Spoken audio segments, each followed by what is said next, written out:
औज़ु बिल्लाहि मिनश शैतानिर रजीम। बिस्मिल्लाहिर रहमानिर रहीम। अस्सलामु अलैकुम अज़ीज़ान मान। प्रोफेसर तनवीर सादिक अपने चैनल इन्फोटेली से आपसे मुखातिब हूँ। आज मैं छोटी छोटी खुशियों के बारे में बात करूँगा। इंसान हमेशा से खुशी की तलाश में रहा। भूख, बीमारी, गम रोज़गार और बहुत से मसाइल हर वक्त आपकी ज़िंदगी को परेशानियों में मुब्तला रखते हैं। इनसे निजात के लिए इंसान चाहता है कि थोड़ी बहुत खुशी हमें मिल जाए।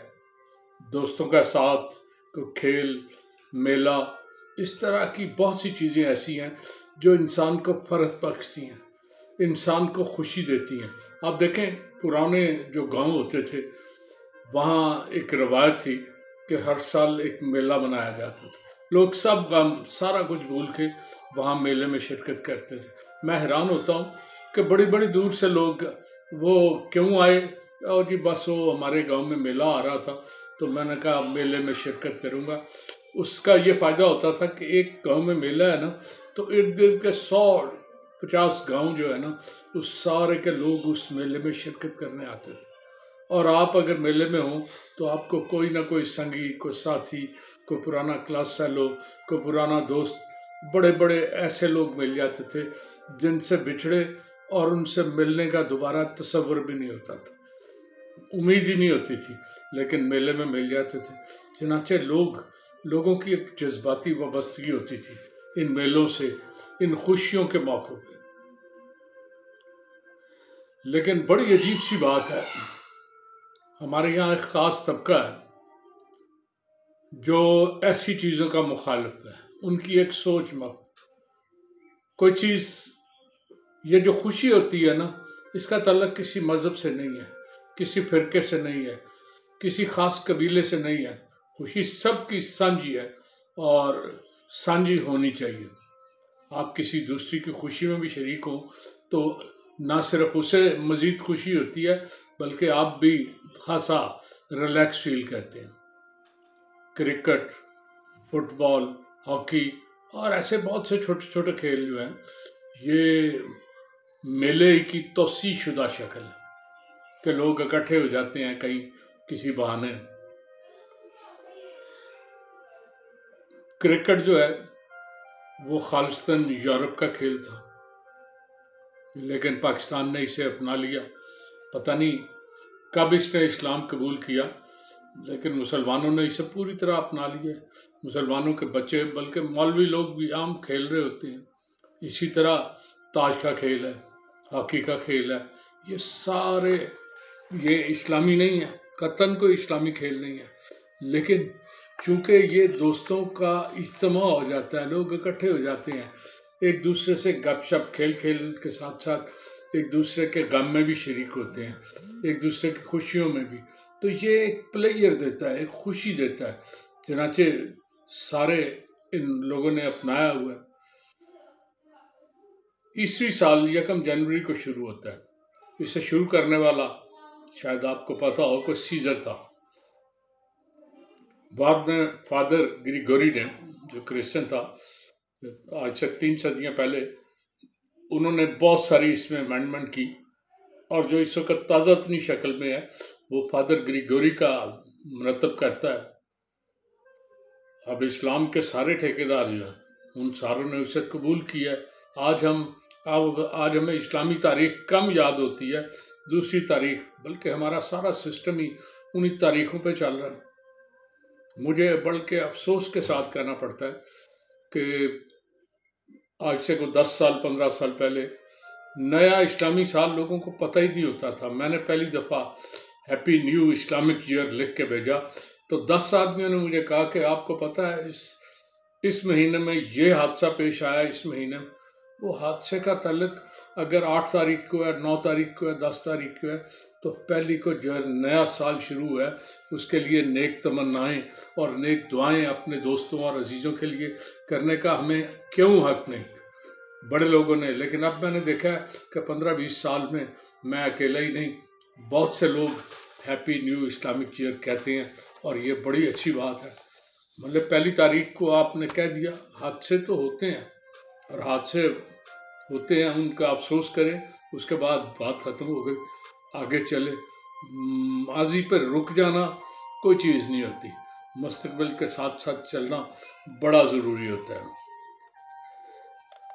हम बुनियादी तौर पे हिंदुस्तानी हैं। हिंदुस्तान का मतलब है बरसगीर हिंदुस्तान के लोग हैं। हिंदुस्तान के हिस्से बढ़ सके हो गया भारत, पाकिस्तान, मशरकी पाकिस्तान जो बांग्लादेश है, भूटान, सिक्किम, पता नहीं क्या कई मुल्क, वो सार्क में 7 मुल्क हैं, वो सारे उसी के बरसगीर के हिस्से हैं। तिब्बत, ये सारे उसी के हिस्से हैं। तो हिंदुस्तान का अपना एक कल्चर था, यहाँ के अपने मेले ठेले सारा कुछ थे। हिंदुस्तान में एक साल भी मनाया जाता है, बिकरमी का साल। वो जो साल है ना, उसके महीने चेत, वैसाख, जेठ, हाड़, सौन, भादो, अस्सू, कत्ते, मगर, पो, माघ, फागन, ये 12 महीने होते हैं। इन 12 महीनों के 2-2 महीनों में उन्हें बांटा हुआ है कि ये बसंत रुत है, ये खज़ां की रुत है, ये फलां की रुत है। वो किसी वक्त मैं डिटेल से आपको बताऊंगा। इसमें जो बसंत रुत है, माघ का महीना उसमें आता है, और माघ के भी बसंत रुत में जो माघ का महीना है, उसकी 5वीं तारीख को, वो जनवरी में आए, फरवरी में आए, ये पैरेलल नहीं चलती, थोड़ा सा आगे पीछे होते रहते हैं। तो वो जब भी आए 5 माघ को हम बसंत का मेला मनाया करते थे। ये पंजाब का खालिस कल्चर था।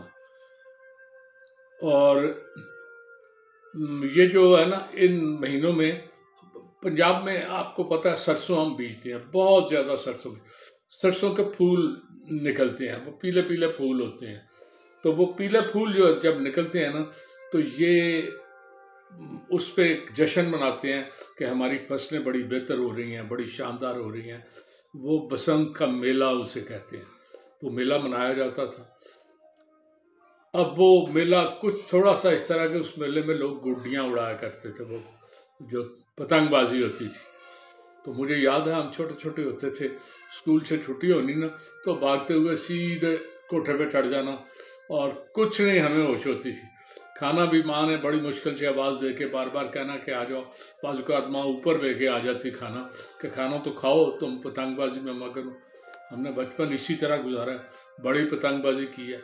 मैं बल्कि अपने एक अजीज़ की बात करता हूँ कि वो पतंगबाजी में वो लूटने का भी काम इसमें होता है।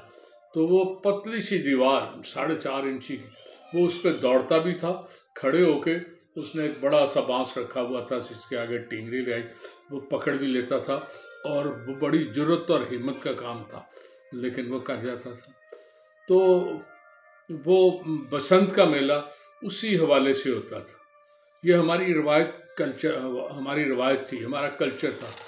लेकिन बाज़ लोगों ने इसमें बगैर सोचे समझे गलती किसी की थी कि डोर गलत आ गई है, डोर गलत है। जो गलत डोर बनाने वाले हैं, उन्हें पकड़ने की बजाय उन्होंने कहा ये बिल्कुल इसी तरह जैसे हादसों में कोई बंदे मर जाते हैं तो गाड़ियाँ ही बंद कर दी जाए, मोटरसाइकिलें बंद कर दी जाए कि इनमें हिलातें होती हैं। तो बहरहाल ये बंद कर दिया। मुझे आज तक अफसोस है, हज़रत निज़ामुद्दीन औलिया की अपनी कोई औलाद नहीं थी, बड़े मशहूर बुजुर्ग हैं। उन्होंने अपने भांजे ख्वाजा तकीउद्दीन को अपना बेटा बनाया हुआ था, और उससे बहुत मोहब्बत करते थे। ख्वाजा तकी बीमार हुए और फौत हो गए। हज़रत निज़ामुद्दीन औलिया को उनकी वफ़ात का इस कदर अफसोस हो गया, अफसोस लगा कि चुप सी लग गई। हर वक्त अपने हाल में मस्त रहते, किसी से बात नहीं करते, मुस्कुराना भूल गए। अमीर खसरो उनके मुरीद थे। एक दिन एक जगह से गुजर रहे थे, तो उन्होंने देखा कि औरतें बसंती लिबास पहने रक्स कर रही हैं। उन्होंने कहा ये बसंत का मेला है और हम खुश हो रहे हैं, भगवान भी हमारी खुशी से खुश होगा। अमीर खसरो ने सोचा तो बस आके बसंती रंग का लिबास पहना, वो पीला सा लिबास, पीले फूल से जाए, पीली चुनरी ली, दुपट्टा, और वो सकल बिन फूल हिलेरी सरसों, इस तरह का कोई गाना था, मुझे अब एग्जैक्ट उसका वर्ड नहीं याद। तो उन्होंने गाना शुरू कर दिया और निज़ामुद्दीन औलिया के पास रक्स करते हुए पहुंच गए। हज़रत निज़ामुद्दीन औलिया ने उन्हें देखा तो मुस्कुराए, तो यही उनकी हसरत थी, वो बड़े खुश हुए। चनाचे उसके बाद निज़ामुद्दीन औलिया को ये मेला इतना पसंद था कि आज तक इतनी सदियां गुजर गई हैं, उनके मज़ार पे वो मेला लाजमी होता है और हर साल होता है, और सारे मुसलमान ही हैं जो उसमें शरीक होते हैं। अभी चंद दिन बाद वैलेंटाइन डे आएगा, वो भी बड़ा गैर इस्लामी दिन है। दिन क्या है कि इंसान अपने प्यारों को उस दिन गुलाब पेश करता है। मगरब में एक फैशन है कि वहाँ आपका प्यारा, लोगों को माँ बाप की परवाह नहीं होती, बहन भाइयों की परवाह ये नहीं कि बिल्कुल नहीं होती, लेकिन कदर कम होती है।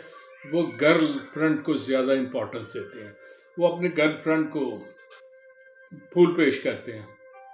लेकिन ये अपना अपना कल्चर है। जब आप मशरक़ में आए हैं तो आपका प्यारा आपकी बहन है, आपकी माँ है, आपके बहन, आपके बच्चे हैं, आपकी बीवी है, ये सब आपके लिए गर्लफ्रेंड की निस्बत। यहाँ तो गर्लफ्रेंड होती ही नहीं। अब फैशन आना शुरू हो गया है वैसे, लेकिन क्या करें, है या नहीं है, ज़माने की आंख में बाकी।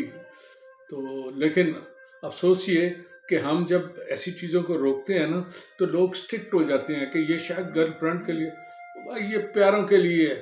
अपने माँ को दें, बहन को दें, बीवी को दें, फूल देना आपने, इसमें कौन सी बात है ऐसी।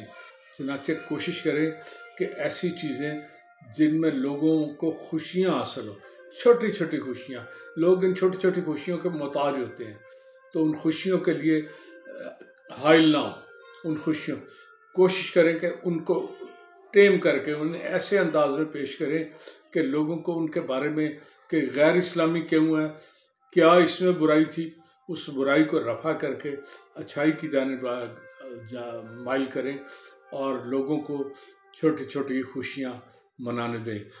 यही आपके लिए बेहतर है। कुरान का भी हुक्म है, मैं बार बार हर दफ़ा कहता हूँ कि लोगों के लिए आसानियाँ पैदा करो। तो आसानियाँ पैदा करें, रुकावटों से कुछ नहीं होता। इजाज़त चाहूँगा। अल्लाह हाफ़िज़।